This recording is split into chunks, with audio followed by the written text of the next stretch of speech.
You know, we've been right for so many years, and there's just so many ways to demonstrate how we've been right. Charts, graphs, attestations by various experts, including ourselves. Stacey, graphically, what are we talking about today? Well, we have some charts here to show you what has happened after 50 years of fiat. If you see my eyes are a bit runny, I have had some giggling fits as I look at these charts. I don't know why, but it's giving me the giggles of 50 years of fiat. Remember, in 1971, August 15, Richard Nixon slammed shut the gold window. It's known as the Nixon shock. And I'm going to look at this first chart here.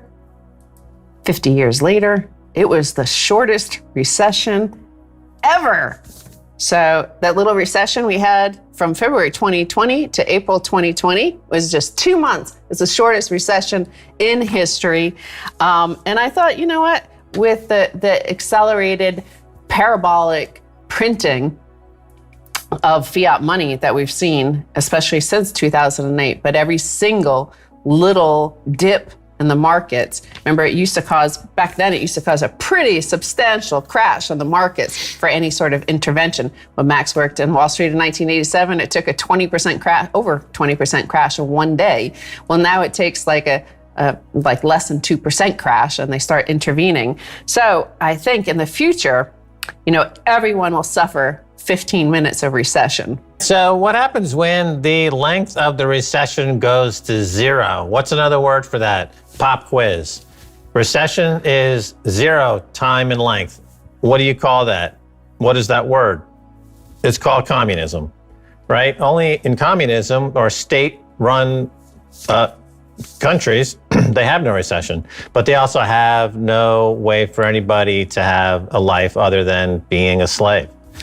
So, okay, that's where America's headed. Certainly, it would seem that it would eventually start to invite a sort of zombie economy, right? Right, it's a zombie economy. So in other words, volatility is the stuff of life. You need volatility to create life. Because if it's just one, like the EKG machine, you notice if it's going like this, that means you're dead. You know, what fish flow with the current? Dead fish, right? EKG of a healthy person, ding dong, ding dong, ding dong. That's volatility. That's the volatility of life. Look at the salmon spawning in the river. You see, it's volatile because it's alive. It's alive. If you're trying to reduce volatility in your economy, you're trying to create either one, a prison, two, a slave ship, or three, America in the 21st century. As many of the Western economies, including Europe, Australia, all the English-speaking language sort of economies, and the interventions are greater and greater. In the United Kingdom, it's pretty amazing the amount of debt they've had to accumulate to make sure that the economy stays like constant. There is no recession. The recessions are business cycles, right? They used to be what was called the business cycle, and poorly run companies would go out of business.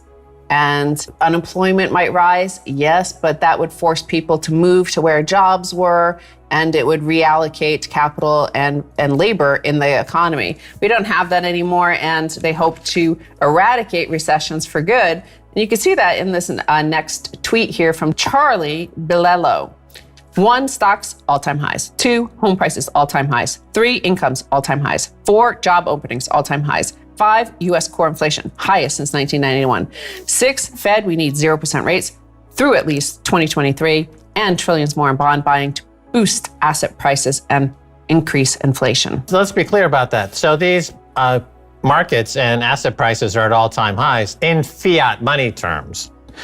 Okay, so whenever you have a dictatorship or an authoritarianism, as you do in the United States now, you've got the top dogs who get free money from the central bank and they bid up prices on their assets to all-time highs. And then you have now a permanent underclass of wage slaves that are, scrounging for a ham sandwich, who are part of the poor that's growing quite rapidly in a lot of countries, including the U.S.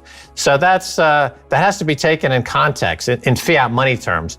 If you look at the Bitcoin world and Bitcoin wealth, it's a completely different picture. But in terms of fiat money, this is what is characteristic of a dictatorship, an autocracy, whether it's Saudi Arabia or the United States. So the thing is, we've talked about the fourth turning. We talked about this sort of cycles outside of the control of the command and control central bank. So you have generational cycle that can't be stopped, even though their entire wealth has already been spent via debt, right? That's just pulling forward all the consumption for the past 50 years. It's coming due. The generation is arriving. Generation Z is here, and they're here to say, we're not going to stick with this program, right? On the other hand, you have the Thucydides trap. That's also 50 years in the making. I think it was 1972, wasn't it, that Nixon went to China, started to bring them into the global economy. Then, of course, in 2001, they became part of the WTO, unfavored nation status. So these are cycles that are all coming to a head, and you can only control one part of the cycle, perhaps. Right. The cycle, that is the recession, has been effectively managed or canceled through central bank machinations and manipulation of the money supply and the co-option of the bankers by authoritarians.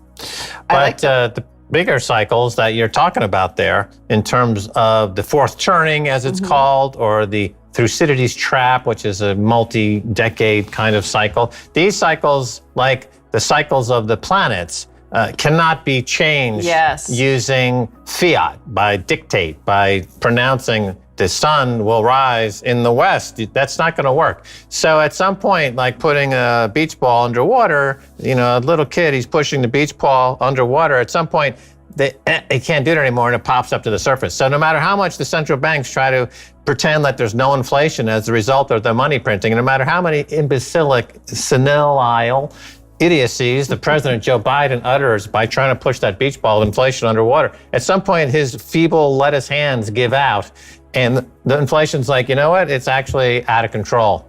I like the way that you said that recessions have been canceled, because it does make sense that all of these, the domestic, at least on the domestic front of this 50 years of fiat, and of course the US fiat is the most important because it's the world's reserve currency, but the cancel culture that has emerged in the last few years of its life seems to be not accidental. It seems to be a natural progression out of a desire to control all, to agree that the dollar is still king. Yeah, the cancel culture is part of the millennial generation, seems to be really in favor of the cancel culture. And the Generation Z that are just getting out of college now are actually cancel culture. So with the Generation Z, they're actually going to start to see a return to hyper volatility. Millennials already are into Bitcoin. The Z generation is not yet firmly onto Bitcoin. That will change, and then you'll have two generations simultaneously heavily into Bitcoin. And then you'll see fiat money, which is already freaking out. The central banks are already resorting to pure neo-feudalism to try to control the wildfire that is Bitcoin, and that will fail. Remember, we just pointed out that stocks are at all-time highs, home prices at all-time highs, incomes at all-time highs, job openings at all-time highs. Well, he also juxtaposes that headline, that tweet, with this chart here. The Fed's balance sheet hit another record high this week at $8.24 trillion. So this is really the chart to look at for 50 years of fiat. This is pre-2008, pretty flat balance sheet. Then it jumped up, kept on climbing slowly. And then we saw that little tiny taper when they tried to taper the Ponzi. And obviously it didn't work. Fortunately, perhaps for these money printers, there was a global lockdown and pandemic, but the balance sheet has certainly gone parabolic, exponential. Right, another way to look at that central bank balance sheet would be the apartheid wall, the financial apartheid wall, getting higher and higher and higher, and excluding greater percentage of the population. And just like all cycles tend to revert to their mean, the apartheid walls eventually collapse.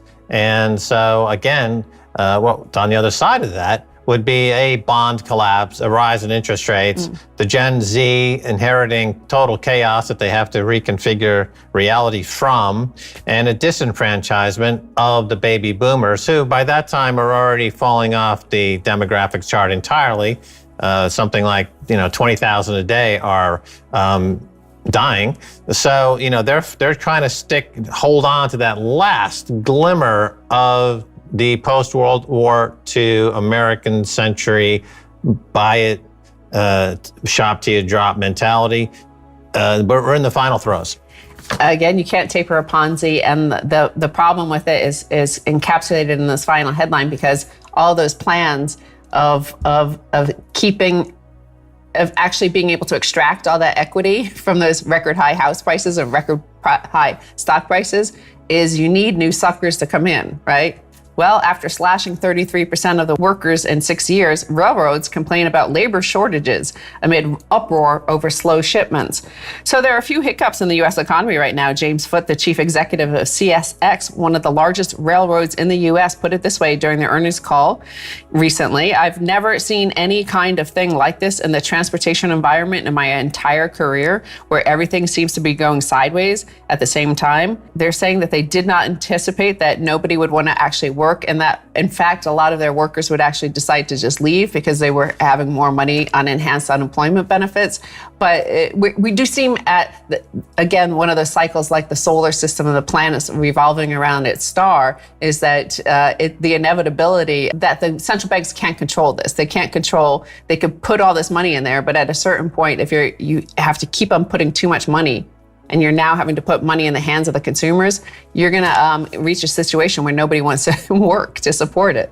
Right. All the railroads are a perfect example, because it's economies of scale, networks that occupy vast stretches of land mass. They need to have certain economies of scale that work on a very small margin to be impactful or to sustain any kind of profit whatsoever.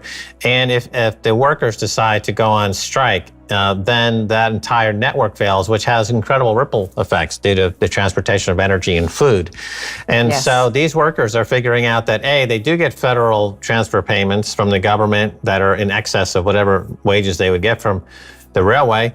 Two, there are so many opportunities now in these microeconomies doing local, sustainable activities, commerce that are within one's community that is fine to aggregate or to make some cash flow. And a lot of that cash flow is going into perfect money like Bitcoin, and with the expectation that in 10 years, that money is going to have gone up 1,000, 2,000, 3,000% in purchasing value.